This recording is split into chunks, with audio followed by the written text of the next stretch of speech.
Okay, let us start. Unit number 2 એમાં આપણે batch wise details રીઓર્ડર levels એ જોયા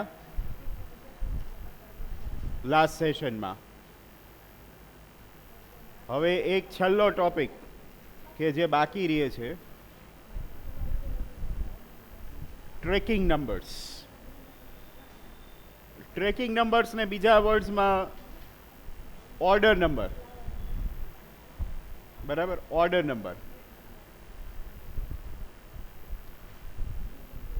એના માટે એક નવી કંપની આપણે ક્રિએટ કરી લઈએ આજની ડેટ ઉપરથી જ. F26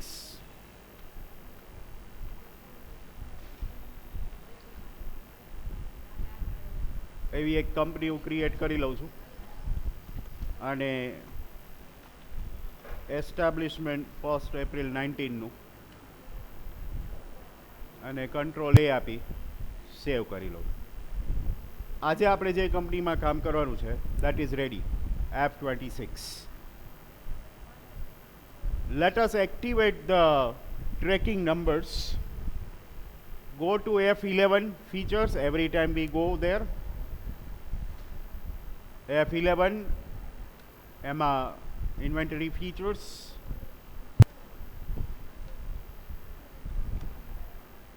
Now see on right hand side corner, use tracking numbers.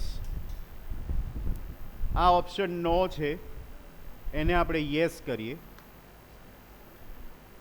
એની નીચે use rejection inward and outward notes, એને પણ આપણે યસ કરીએ. આ બે ઓપ્શન યસ કરવાના છે, use tracking numbers and use rejection in rejection out, અને એને આપણે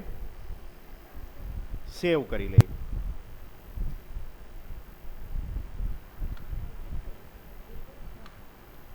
હવે પહેલાં સમજી લઈએ કે આ ટ્રેકિંગ નંબર્સ છે શું અને શેના માટે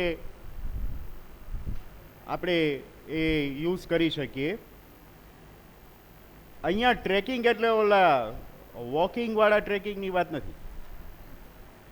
અહીંયા ઓર્ડર ટ્રેક કરવા માટે થઈ અને જે તે ઓર્ડરને નંબર આપવાની વાત છે. હવે generally in practice what happens, first V place the order.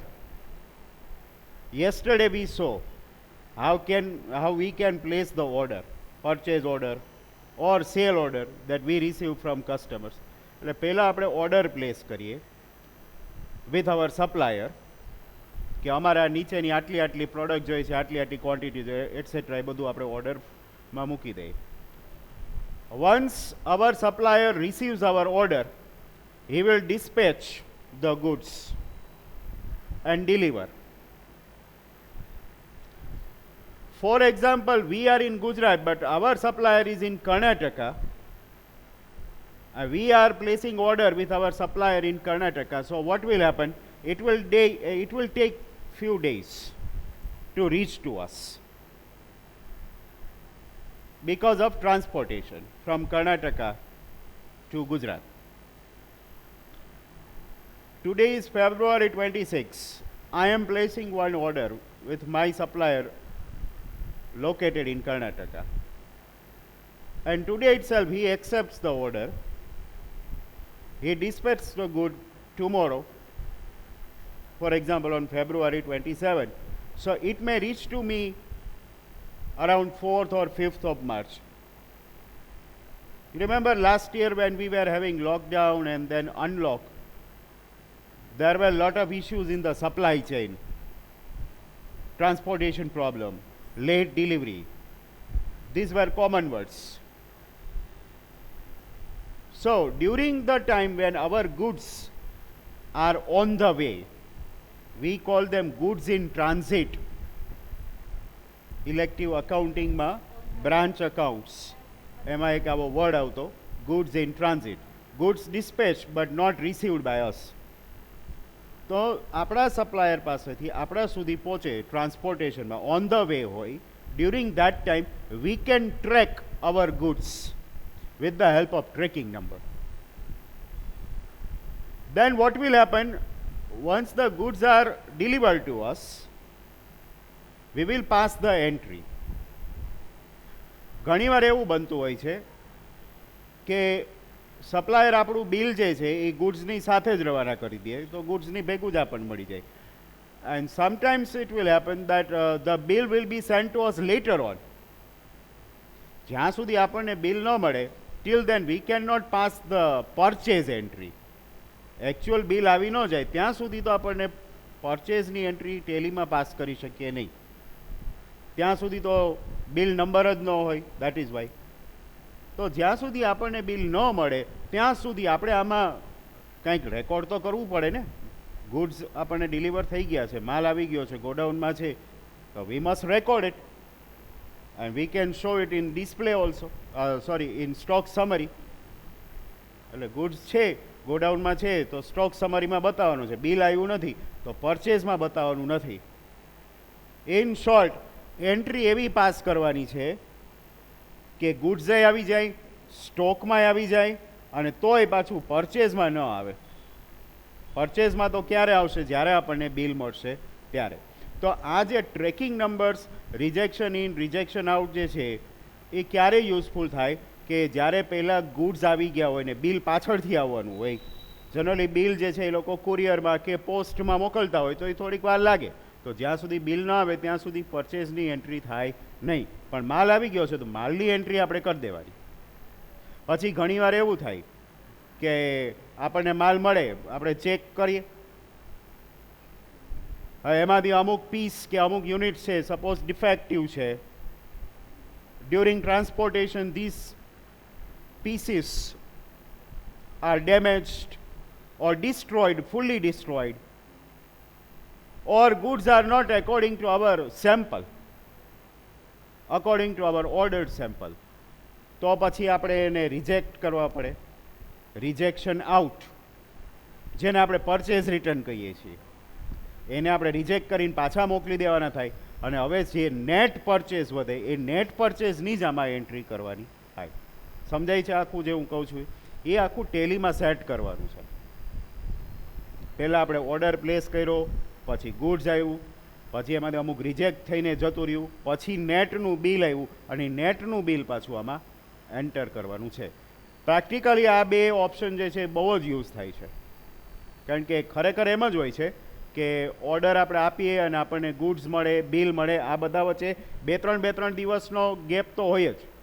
તો ત્યાં સુધી આપણે ટેલીમાં સ્ટોક તો ચડાવવો જ પડે, પણ પરચેઝમાં ન ચડાવી શકીએ, એમને એમ લમસમ ચડાવવો પડે. Let S C how this works. I am creating a few stock items randomly. For example, I am putting the items like this, washing powder,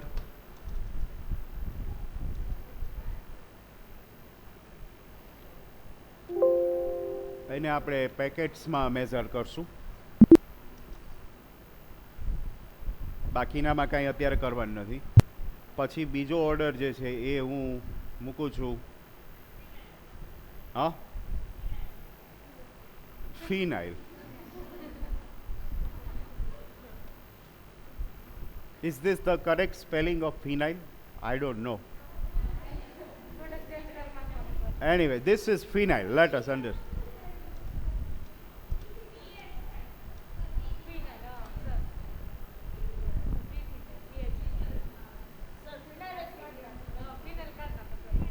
ફિનાઇલ કાઢી નાખું. કોઈને એનો સાચો સ્પેલિંગ નથી આવડતો?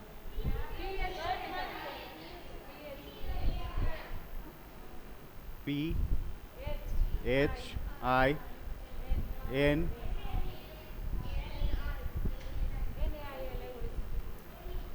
હા,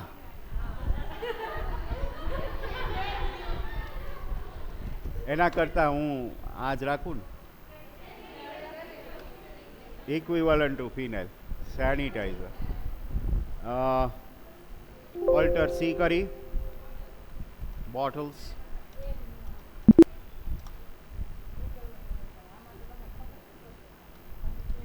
પછી હજી એક આપણે ત્રીજી સ્ટોક આઇટમ એડ કરીએ સોપ માસ્ક ચલો માસ્ક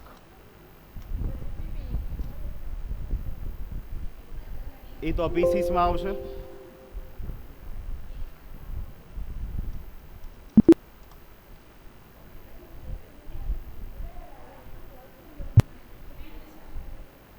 ના 3 આપણે ગણી આપણે ખાલી જોવું છે હવે આપણે સેનિટાઈઝરથી હલાવી લઈએ ફિનાઇલ કરતાં સેનિટાઈઝર વધારે ઇફેક્ટિવ છે અને જરૂરી છે 2 વાઉચર ક્રિએટ કરે લેજર એકાઉન્ટ ક્રિએટ કરું છું કારણ કે પછી આપણે પરચેઝમાં મૂકવું તો પડશે જ પરચેઝ એકાઉન્ટ એક આપણે આપણા સપ્લાયરનું account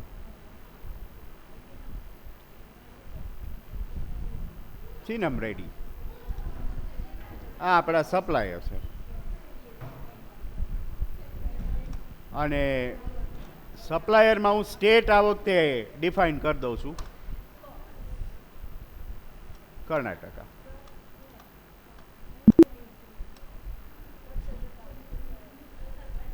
we will prepare further accounts if required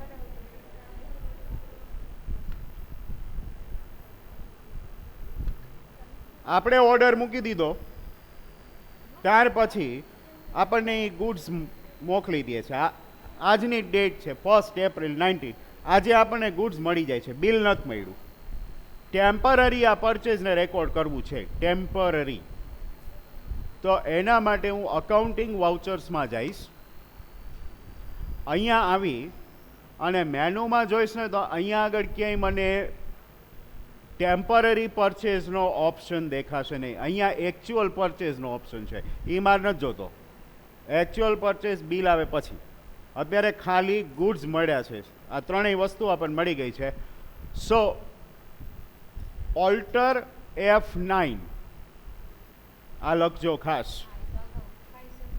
alter plus F9 press કરવાનું એટલે તમને અહીંયા આગળ એક ઓપ્શન દેખાશે રિસીટ નોટ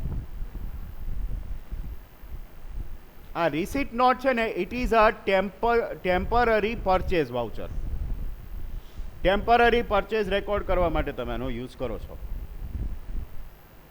પછી છેલ્લે આપણે ટેમ્પરરીમાંથી રેગ્યુલર પરચેઝમાં તો જશું જ હવે અહીંયા આગળ તમારે આના ઓર્ડરને ટ્રેક કરવો હોય તો એક કોડવર્ડ નાખી દેવાનો રેફરન્સ નંબરમાં કોઈ બી આપણે ટ્રેકિંગ નંબરનો ટોપિક સ્ટડી કરી રહ્યા છીએ લેટ અસ ગીવ TN1 આ યાદ રાખવાનો કે આ ઓર્ડર જે છે એને આપણે એક કોડવર્ડ આપેલો છે ટ્રેકિંગ નંબર 1 સીનમ રેડી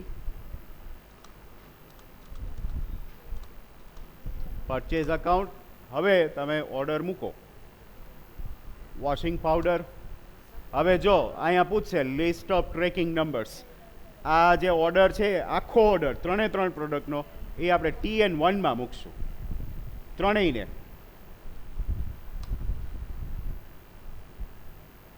વોશિંગ પાવડર આપણે 500 પેકેટ્સ મંગાવ્યા for example per packet 175 price end of list પછી આપણે sanitizer again TN1 don't forget to select tracking number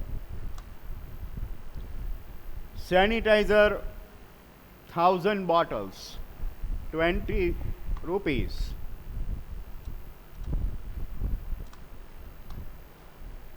અને માસ્ક આપણે મંગાવી લઈએ અગેન ઇન TN1 આ અહીંયા આગળ આ ડિસ્પ્લે થવું જ જોઈએ લિસ્ટ ઓફ ટ્રેકિંગ નંબર ત્યાં ટ્રેકિંગ નંબરમાં યસ આપ્યો હશે ને તો જ એ લેશે નહીંતર નહીં કેટલા માસ્ક મંગાવવા છે?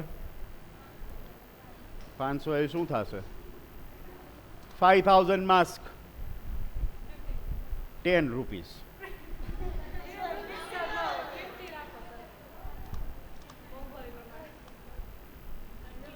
જો આ ગુડ્સ આવી ગયા, પરચેઝ નથી થયું,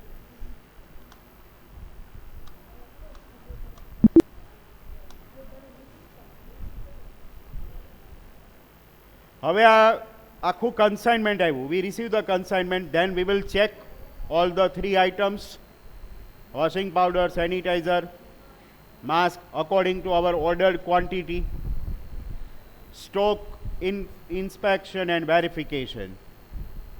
At the end of inspection, we come to know that the stock is damaged. Some of the stock is damaged.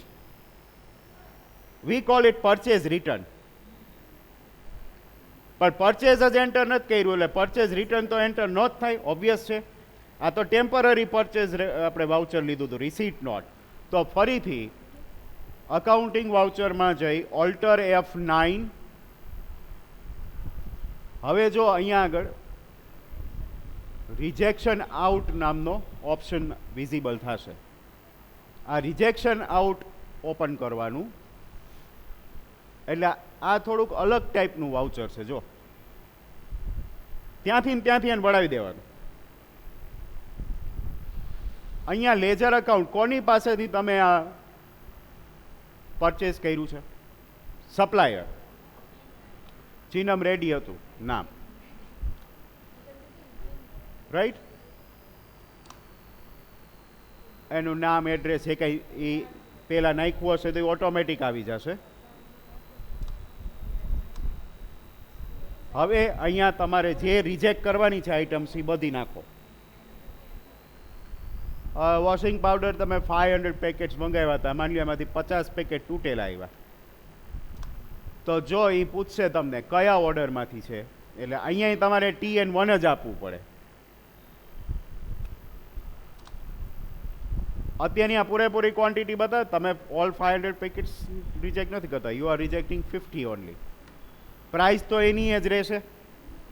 V are not going to change the price. તમે લોકો સાથે સાથે લખતા જાઓ કે 500નો ઓર્ડર હતો, એમાંથી 50 રિજેક્ટ થયા છે.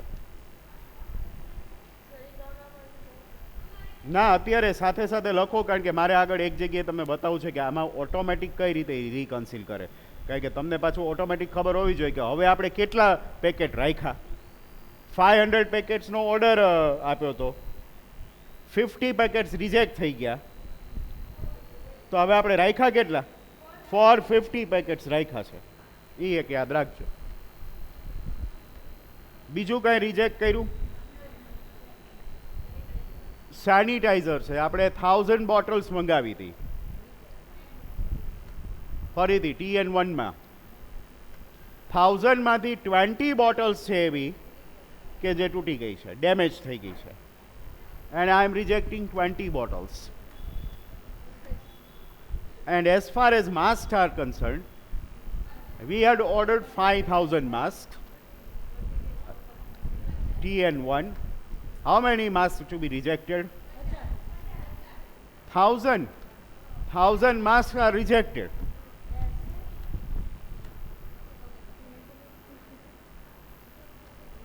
આ રિજેક્શન છે, એને આપણે પાછું મોકલી દઈએ છીએ અને આને એક્સેપ્ટ કરી લ્યો. બાકીનું બધું આપણે પરચેસ કરી લઈએ છીએ. ફરીથી અકાઉન્ટિંગ વાઉચર્સમાં હવે આપણે સિલેક્ટ કરશું એકચ્યુઅલ પરચેઝનું વાઉચર, આ જે છે એ જ. હવે તમે જોજો શું થાય છે. એ ચીનમ રેડી. હવે અહીંથી તમે TN1 સિલેક્ટ કરી લ્યો. જ્યાં જ્યાં આની એન્ટ્રી કરવાની TN1 સિલેક્ટ કરવાનું જ છે.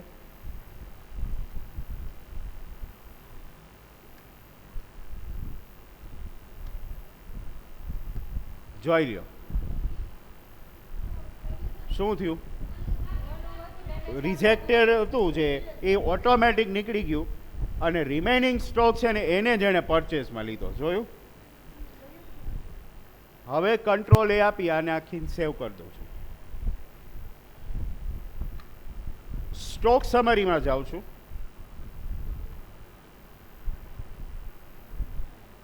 આ જો જેટલો રિમેનિંગ સ્ટોક જેટલાની એન્ટ્રી આપણે પરચેસમાં કરી હતી એટલી જ બતાવશે.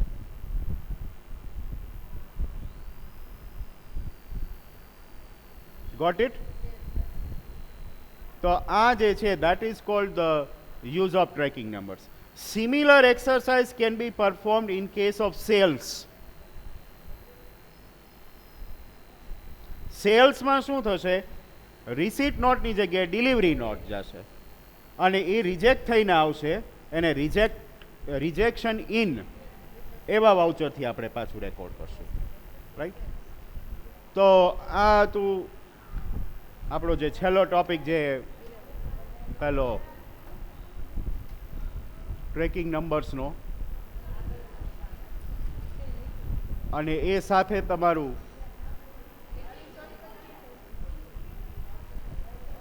સેકન્ડ યુનિટ જે છે that is coming to end, and with that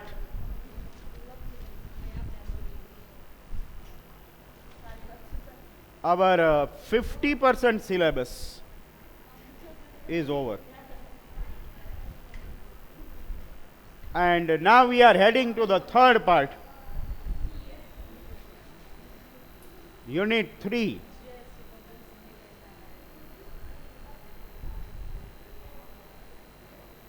GST for goods. Unit 3 and Unit 4 both are for GST, remember. Unit 3 માં goodsના ટ્રાન્ઝેક્શન છે અને Unit 4 માં સર્વિસના. એટલો જ ફેર છે. And you have to write down the index for the third unit.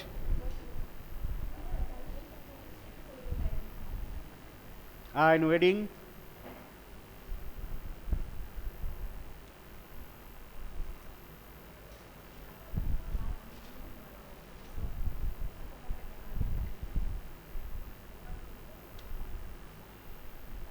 And this is the index.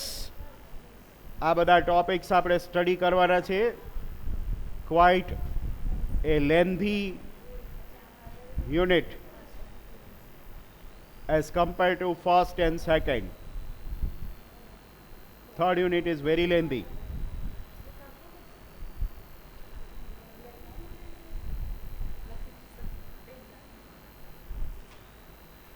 In the first topic, we are going to see how we will activate various GST features in Tally.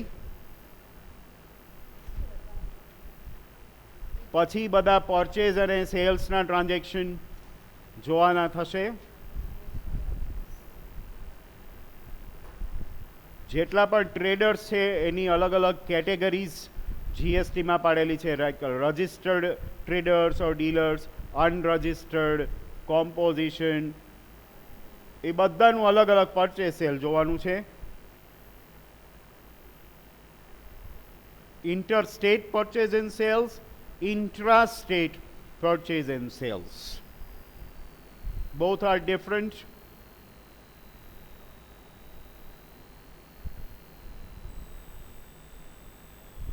Input tax credit refers to refund of GST that we have to claim from Tally.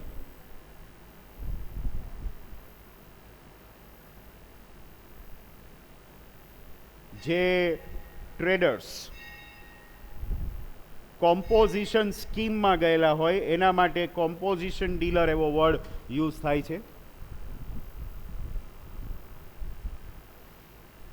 GST તમે income ટેક્સમાં ભણ્યા હશો in same 3, પણ એ જે છે ને એ conceptual હતું અને આપણે જે ભણવાના છીએ ને એકદમ ડીપમાં છે.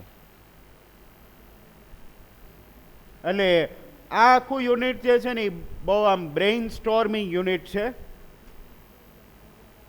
અને બહુ સિરિયસ યુનિટ છે. જરાય લાઇટલી લઈ શકીએ એવું યુનિટ નથી.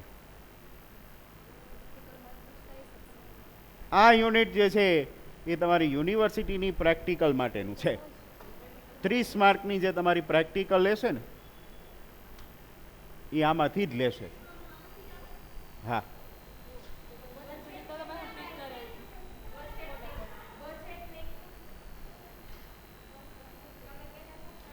એટલે જનરલી જો જીએસટી હોય ને તો બીજું કંઈ પૂછવાનો પ્રશ્ન નથી ઊભો થતો. તમારે તૈયારી કરીને આવવાનું બધી, પણ મોટા ભાગે ફેકલ્ટી આને પ્રિફર કરશે. ગયા વર્ષે આમાંથી જ કાઢ્યું હતું.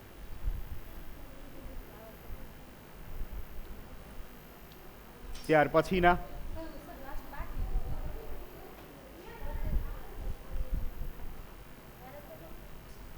એમાં એવું છે, મારે લખવાનું ન હોય ને એટલે મારું બોલ બોલ ચાલુ હોય. તમારે તો સાંભળતા જવાનું હોય ને લખતે જવાનું હોય.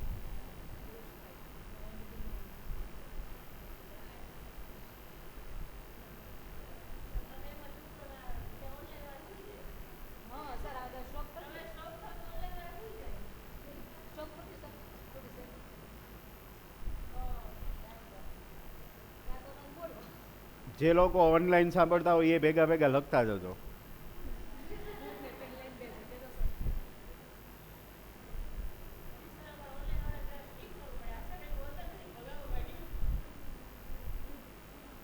બધા લખી લે પછી આગળની સ્લાઇડ આવશે. હા છે, મેં કહ્યું ને આ બહુ, જો આ બધા topics unregistered dealer, imports, exports, કઈ રીતે ટેલીમાં રેકોર્ડ થશે, પછી તમારે ક્યાંક ને ક્યાંક આ કન્સેપ્ટ આવેલો હશે, may be as a part of macro economics, ACZ. એ એસીઝેડમાં પરચેસ સેલ થતું હોય એને જીએસટીના પોઈન્ટ ઓફ વ્યૂથી આમાં લેવાનું છે. પણ હવે તો આ બધાના શું છે, એક્ઝામ્પલ્સ આવશે. ઓલું તમને એસીઝેડ શું છે એ ખબર હોય.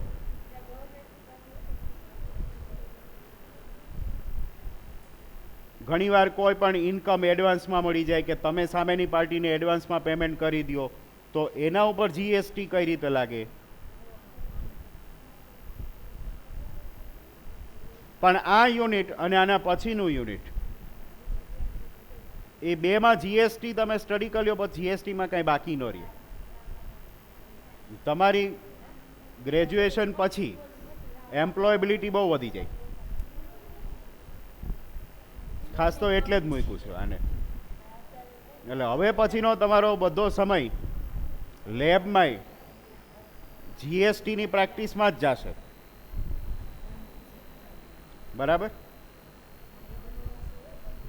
ચાલો હું સ્લાઇડ ચેન્જ કરું છું.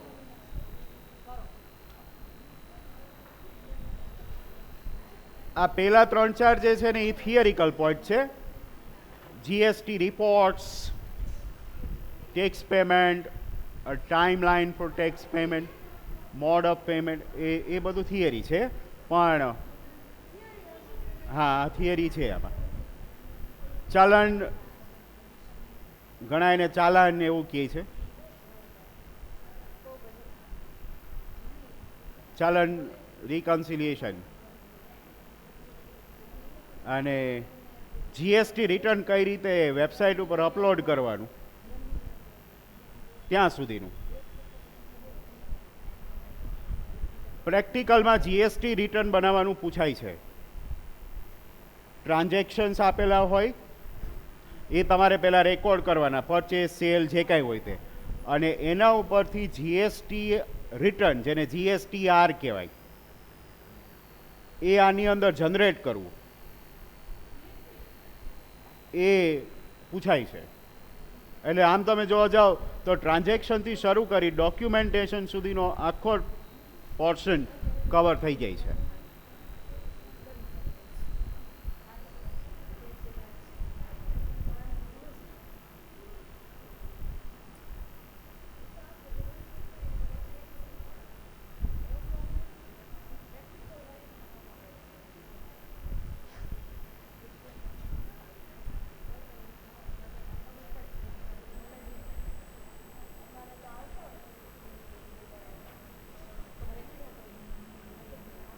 ચલો લખાઈ ગયું બધાને? કાંઈ વાંધો નહીં, નિરાત રાખજો. આજે એવું નથી આ ચાલુ કરવાનું, કાલે ચાલુ કરીશ એમ.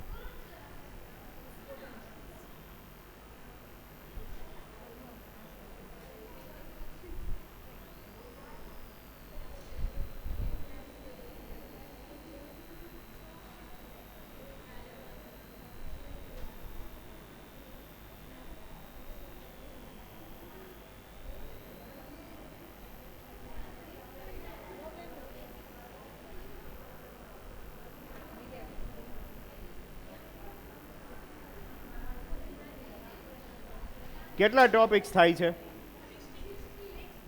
16 ટોપિક્સ. ઓલા બેયનો ટોટલ કરીને જ આમાં થયા લગભગ. પેલા બે કરતા ત્રીજું ચડી ગયું.